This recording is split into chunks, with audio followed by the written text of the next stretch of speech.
I do really believe 100% from every part of me that everyone has the capacity to be able to do the things that they want and not to be held back by the mental baggage that's in our head that we want to push through. Welcome to the Do the Thing podcast. In each episode, we get down and personal with people who go after the things they want to make all their wildest dreams come true. Join us as we unveil and dissect a formula for what it takes to do the thing. Here is your host, Stacey Lauren. Hey everyone, welcome to the Do the Thing podcast. This is your host, Stacey Lauren. So it's been really cool to be able to introduce you guys to the people that have been the people that have helped me do the thing for so long. And today I have another person that is in my mastermind that I've been in for the last 4 years. And that really is the thing that's helped me so much, both personally and professionally. Words can't even really describe just how impactful this group of human beings has been, to see them every month and be able to talk about so many things. And today I have Kevin Galligan on, and he actually even works with his wife. And it's always so cool to be able to hear him talk about her in such a way that is unbelievable. And I've been really impressed with his ability to handle the challenges that come along with doing a business, and then also with his personal stuff that he does, from surfing to, I think, even kite surfing, you mentioned you did. And so anyway, so it's been really exciting just to get to see all of his stuff. And then his advice to me is always unbelievable. It always adds this whole other level to what I'm doing. So I'm so excited to introduce Kevin Galligan to the show. Hey, Kevin. Well, hello. I'm excited to be here. Yay. Yeah, this is like so cool because I've interviewed everyone now. You're my last one from the mastermind. All right. Save the best for last. I like it. So I'd love you to start off and just tell everyone about you and your story. Well, I've been in Southern California for almost 30 years. Actually, I'll just say San Diego. I think in 30 years I've moved.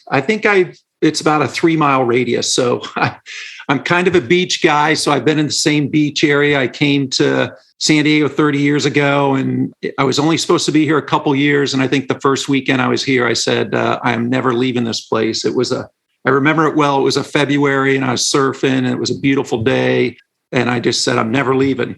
I'm from East Coast pretty much, grew up outside of Washington, D.C. in Northern Virginia, went to high school, college in Virginia, spent a couple years playing around, doing a business in the D.C. area.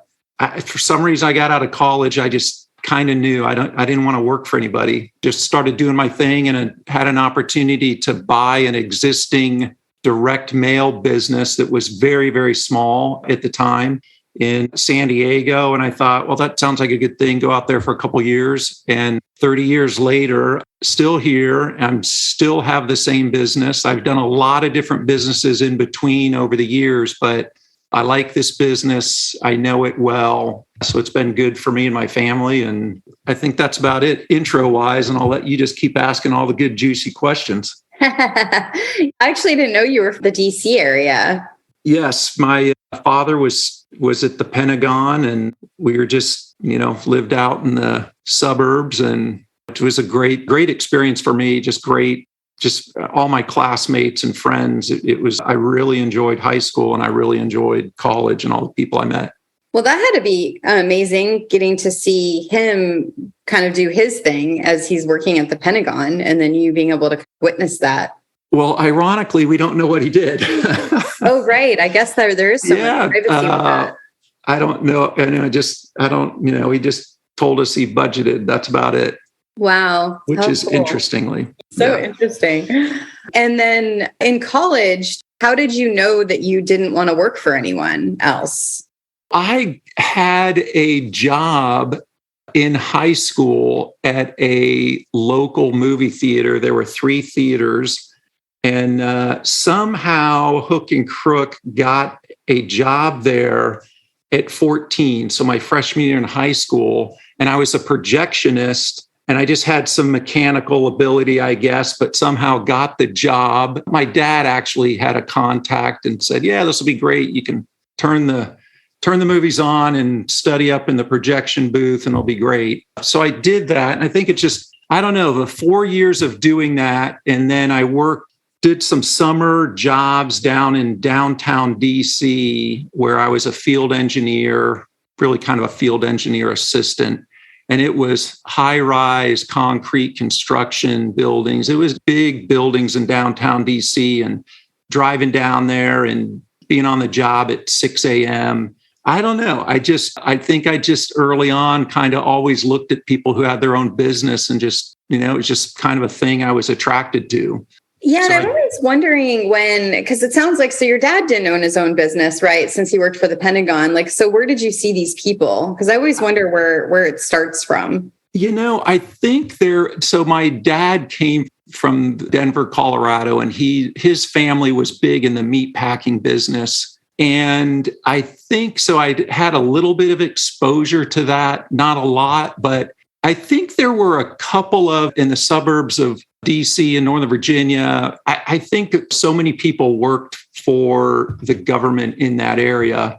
And I think I just kind of noticed the friends who had big houses and boats and a lot, vacationed instead of just driving to the beach, they were flying all over, which at the time wasn't a big deal. If you flew to Mexico for vacation back when I was in high school, that was kind of a big deal. Now it's not a big deal, but I just kind of thought, geez, life looks pretty good for the people who have their business. And I don't know. I think that might have been what it is or what it was that kind of got me going down that road. But I had desire to learn more about businesses. I paid for a good portion of my college through some really kind of lucky stock purchases in high school. I just was interested in it kind of early on. It's so interesting to me because so many people will say like, oh, they did this because they knew someone or they have this experience or whatever it is, right? But just you being able to share that it came almost like from your own motivation to be able to see it. I think that's really cool.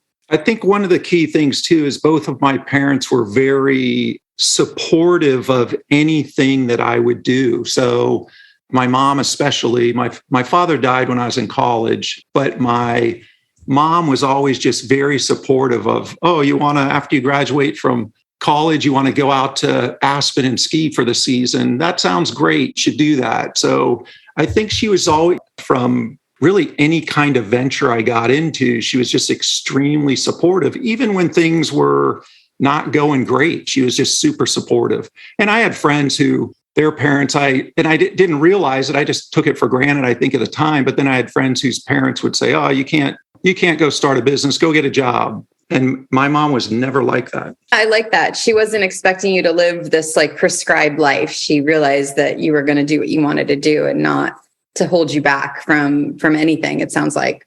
Right. So you mentioned discreetly, but now I want to know more before we move on. But some stock purchases in high school. Can you talk more about that? So my dad was kind of big into stocks, or at least when I was starting high school, it seemed like he was. I know he owned a few, and I had a grandfather that owned a bunch of stocks. As a matter of fact, his mantra was never sell a stock. So he never sold a stock. He only bought stocks. Oh, wow. And his mindset was only buy a stock you're willing to hold forever, which is almost Warren Buffett type attitude towards it. So I kind of had that influence. My dad did a little bit of it. And I don't know how much was maybe it was just more retirement stuff, but I came across a neighbor was working for a company and they were doing an IPO. And I think I put $500 into it. And I remember asking my dad, he didn't do it, but he goes, you can put $500 in there if you want. So I thought, okay, I'm going to try it. And I think it went public, and I think I was up $4,000 in a couple weeks or something. So that was my first stock. And I think that I felt like I was a genius, which of course wasn't true. But when you're in high school and you pull that off, you think that's what I'm going to do for a living. I'm just going to go out and buy stock. So I think I was exposed to that early on, and it definitely had an influence on me. I wish it would have had more. I think I went to college and didn't study business and got a little bit away from it, and then got out of college and started my own business. And there wasn't a lot of excess income to just keep investing in the stock market. But I wish I had at that time, especially in those early years. Yeah. So I love that idea of you being a high school student and you having $500 and you decided to invest it in a stock versus like a million other things you could have blown the money on. What do you think, like, where do you think that came from? Is it just because of your grandfather and having that thought process of investing is good, or was it? I'm not sure, but I think that I just looked at when I was before I was 16, I bought a car. I didn't spend all my money, but I had that job, and I look back on my Social Security statements, and I think I made about $11,000 before I graduated from high school, which at the time, that was a lot of money. So I just didn't kind of bought whatever I wanted and felt like I needed, but I didn't just blow money. So I had $500 to try this, to get in on this IPO thing, which sounded pretty darn good at the time. Yes, and it turned out to be great. Yeah, you almost had that risk reward. Okay, like worst case, I'm going to lose this $500, but best case, I could make whatever the number was in your head, maybe $5,000. Right. Is that kind of what went through your mind? I just thought, my mindset was, I think, looking back, it's you invest money, so this is a way to do it. And so I just assumed that I'm getting into something that is going to make money. I don't think I really thought a whole lot about the risk. The concept was good, and I remember my dad saying, "Well, they got a great idea, a great plan, kind of what they're doing," and so I thought, well, that makes sense. And it's funny hearing you talk, because actually Chrissy in our mastermind, I interviewed her. She was kind of one of the first ones. And she talked a lot about the ignorance of being young and how cool that is sometimes to just not know everything that we know now. Right. And so you almost like take higher risks because you don't even think about it. And so sometimes, that could be just a general piece of the formula, is just that belief type thing. I think a lot of truth to that. It's interesting. I have to flesh that out more, hearing you talk about it. And so then you're in DC, and you mentioned starting a business there. That's different than the direct mail business, right? So yes. And so while I was working at this concrete construction company, which is, I think it really was one of the biggest in the Washington, DC area, I saw one day someone using a power washer and was asking about it. And next thing you know, I'm kind of doing some research on it in the office trailer that has all these catalogs of equipment I would look at all the time, because I didn't know the construction business that well. Yeah, I thought it was real interesting looking at all the different pieces of equipment you can buy and rent, et cetera. So the next summer, I decided I was tired of, and I talked to a few other people that said, oh yeah, there's power washing, clean all kinds of stuff. And the guy kind of listed all the stuff they clean with it. And I thought, the next summer, I'm tired of getting up I think I had to get up at 4:30, and you're in college. It's a summertime. The last thing I want to do is get up at 4:30 in the morning to be on a job site at 6:00 in the morning. So the next summer, I just decided I'm going to buy one of these power washer things and start my own business. I was still in college, so I did that for the couple summers before I graduated. And then when I got out of college, I thought, well, I'm going to work on my MBA. I'm going to keep this business going. I think in the summertime before I graduated, I think I had made $15,000 in the summer, which starting salary for my degree was, I think, just under $30,000 at the time. And I kind of thought, geez, work for a year for $30,000 or work for the summer for $15,000. So I just kind of did that a couple summers, went out and skied in Colorado the next 2 winters. And then kind of the third winter, I came out to California, just kind of liked the lifestyle out here. And then a couple years later, just by chance, found out about this business and flew out here and talked to the person about it and ended up buying it. And so it's interesting. Well, so part of what I'm thinking as you're talking is that because you're serving a lot of construction type clients now, right? So was that part of your decision because you had some baseline experience, or was it purely on the direct mail concept that you were excited about when you decided to buy it? I kind of think I started very early on that I just like the concept of owning a business. And it didn't matter what it was. I think I always had kind of a natural kind of engineer mindset and loved construction and building, et cetera. So I think I always was very curious of that. But a lot of people I've heard over the years, well, a million times, and you have too, where if you're going to start your own business, do what you love, do what you love. And I kind of had, people would say that to me, and I would think to myself, every time I hear it, well, I love the concept of owning a business and I'm the boss and the success rests on my dedication and business savvy, et cetera. That's what I like. It's not I own a restaurant or a coffee shop or some big high-tech business and just love that business. I just love the concept of owning a business. Yeah. And I'm curious because now that you've had it for a while, have you kind of defined more of your purpose through this business, or is it still just that concept of being able to own the business? I think for me, it's because I've really turned this business several times into kind of an absentee owner business and actually did some other things, got into some other business ventures, and then years later got out of those and still kept this business. I had great people working for me. So I think what kept me in it is I like the people I had working for me at the time. And most important, I like the customers. I like the people that we do direct mail for and that see the results. I've got customers that I've had almost that entire 30 years. So wow, they're still a customer. Their kids are running the company now. And it's just met great people. So that's one thing I really appreciate about it.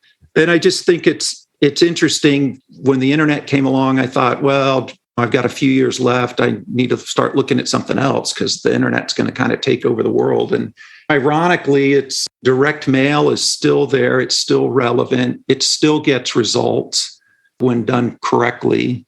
And I think I just like the business. I don't know if I'd get into it today because the margins are so thin, but when you know a business so well, you can get results for your customers and make a profit. People that don't know what it is, can you explain a little bit more about what you're doing now? So the company that I own, actually, when I bought it, was just a license agreement and then grew into a franchise.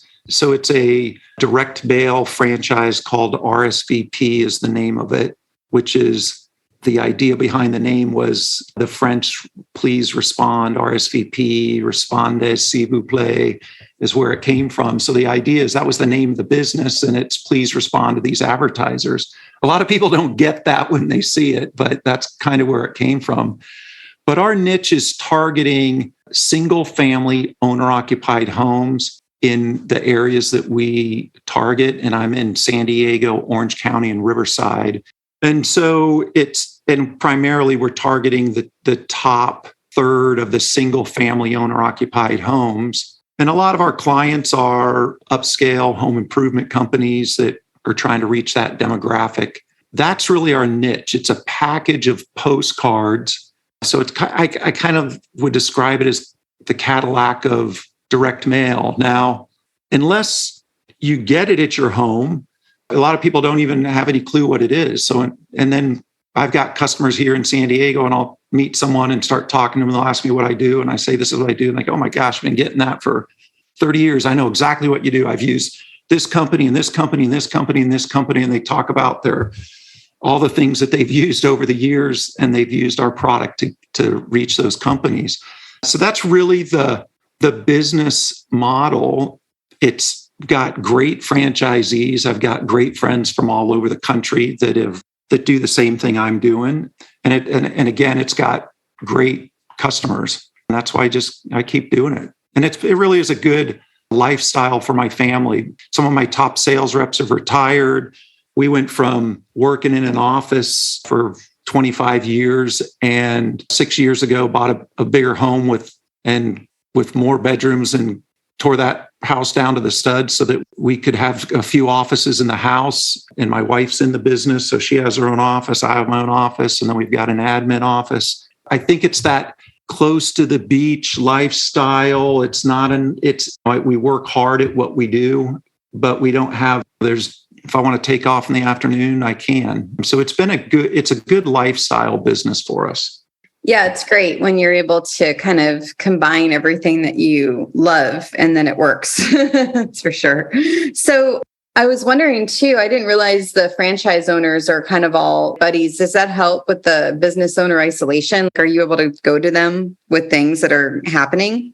Well, I think it's that over the years, now I'm the longest running franchisee in that business, but over the years, there's several other guys that are, and ladies that have been in the business for 10, 15, 20 years. And there's probably the dozen out of 80 different franchisees that I communicate with on a pretty regular basis. And I'd consider them good friends. So we do talk quite a bit, helping each other out and getting data for our existing clients that, I can learn things in one city, what worked well for a particular client, and kind of utilize the same, whether it's artwork or strategies for that same type business here in San Diego or Orange County. That's great. And what do you think's been the hardest thing for you throughout all of this, all of the doing the thing that you've done between basically kind of when you're in high school, starting out with buying a stock to buying that power washer to moving to San Diego and then to buying this business? Like, what do you think's been the hardest thing throughout all of that?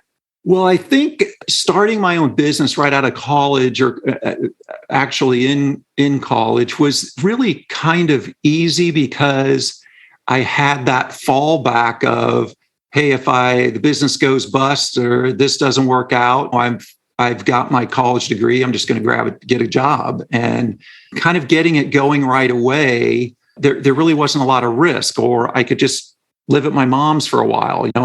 There wasn't a huge risk to doing that. The big risk is when you have a job and a family and kids, and your kids are in private school, and you got a lot of bills, and you're gonna quit the security of the company you work for and go off on your own. Now that's big risk. So I think for me it was pretty easy to get started, and I guess that's something for people to consider that are just getting out of college. If you have that notion, it's easier to take that shot right then and there than to start working and getting used to that consistent paycheck. Yeah. And actually, I'm bringing up people from our mastermind that were the things aligned, but like Jill from our mastermind, in her episode, she was talking about, because she was later in life, right, when she decided to start her business. And it was having a life raft alongside of her as she was building, until she felt comfortable to make the change, basically.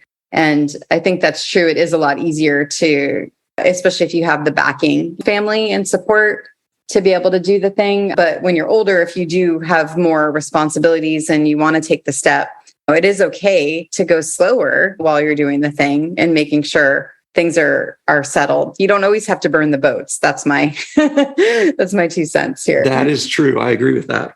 Yeah.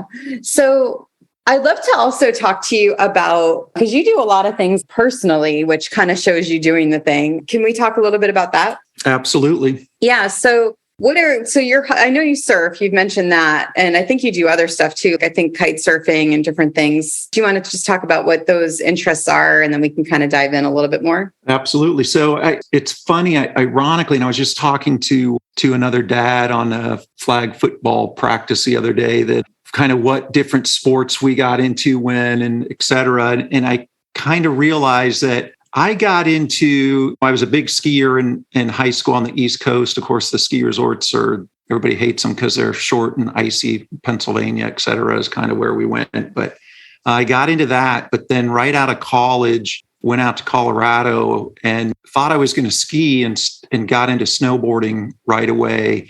And that was early snowboarding. I think there are about 4 or 5 snowboarders on the whole mountain in Snowmass, Aspen, Colorado. They didn't allow snowboarding in Aspen, but they did in Snowmass. So I think there were 2 manufacturers of snowboards at the time. So I got into that super early on, loved it, was really into it. Did a bunch of heliboarding trips up in Canada for several years. It was awesome. I was surfing when I moved out I surfed a little bit on the East Coast. And in college, I surfed quite a bit. But then when I moved out to California, I really got into surfing. That was one of the appeals to move out here. I was super into that. I got into golf for a while, and then I got interested in kiteboarding on a whim. This is back in 2001. A friend of mine saw something on TV, some new extreme sport, and he called me and he said, I'm going to order some equipment from Hawaii. Let's do this. And I thought, all right, I'll give that a try. Here's my credit card. And so that was 20 years ago, a little over 20 years ago, I got into that. And it is super addicting for me still. As we're talking now, I've got my little wind monitors, reports that I get at the beach, and know what beach it might be windy today. It looks like the wind might be picking up. I mean, I'm still very addicted to it, to just love the sport. I've traveled all over the world doing it. And because of that sport, ended up with the same buddy who I started with buying a house in Maui, which has turned out to be a phenomenal investment 21 years later. So yeah, it's interesting. I got into snowboarding right when it started, and then got into kiteboarding right when it started. Not into snowboarding as much anymore. It beats me up a little too much. But kiteboarding, I'm just addicted. I love it. I don't have a motor. I'm just out there in the ocean, which I'm an ocean guy, and I'm just cruising along with the wind. Yeah. And I'm just wondering, so when you're attacking a new sport like that, like how do you actually just get yourself to do it?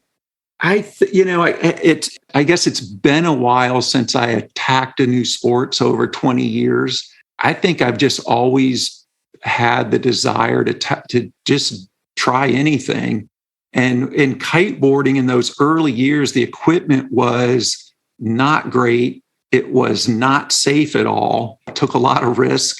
It definitely was very dangerous in the beginning because the kites didn't depower very well. And so there was a lot of accidents. But I think it was just, I tried it, and it was just a big challenge. The wind isn't super cooperative here in San Diego. And so it took a lot of time to get the hang of it. No one really knew how to teach it. I've met a couple guys on the beach that sort of looked like they could do it. And we joke about it now. I was talking to one the other day, but trying to get some tips from a guy. And he says, I don't even know how I'm doing this. I'm just doing it. So it really just was persistence of, I'm going to keep at this until I at least get proficient enough to do it and stay upwind. And I was doing it on the bay, and the goal was to get out on the ocean. And I think I only saw one other guy on the ocean during the few months that I was really working at this sport. But I think some of it was just a little naive to how dangerous it was at the time. It's not nearly as dangerous. The kites are better. They depower a lot easier. There's a lot more kind of protocols and systems on how to learn, and the teaching is good. So I think it's become a much safer sport. I just think I decide I'm going to try something. I just want to at least get to the point where I'm proficient before I say I'm going to stop doing it or not. That's actually really cool. So it's like you're not even giving yourself a chance of saying you can't do it. You're saying I have to at least be able to do it before I turn back. So I'm not saying no because I'm not feeling capable of it. Right. I definitely watched a lot of guys come out and try it and kind of just not really get great at it, and just eventually kind of fade away out of the sport. And I didn't. I just kept at it and love it. Traveled down to Mexico, over to Hawaii, been all through the Caribbean. So, I mean, I love the sport. And so how do you give yourself that, I want to use the word permission because this has come up before, to be a beginner and to not be perfect when you're trying something new like that? That's a great question. I think now when something's so new, no one knows at the time in this particular sport. You're brand new at it. No one really knows much about it. We're over there on the bay, kind of a dozen guys trying to figure it all out. So people just think you're over there flying a kite, and they don't realize what you're really trying to do. People just did at the time. People didn't know what it was.